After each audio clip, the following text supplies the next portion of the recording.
Wherever you go, whatever you do, throw a little at it. Omax, Vest and Briefs.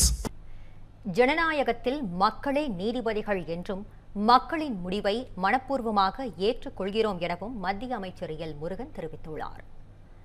இது தொடர்பாக X பக்கத்தில் அவர் வெளியிட்டுள்ள பதிவில், தமிழக சட்டமன்ற தேர்தலில் தேசிய ஜனநாயக கூட்டணி சார்பில் வெற்றி பெற்ற வேட்பாளர்கள் அனைவருக்கும் வாழ்த்துக்கள் என குறிப்பிட்டுள்ளார்.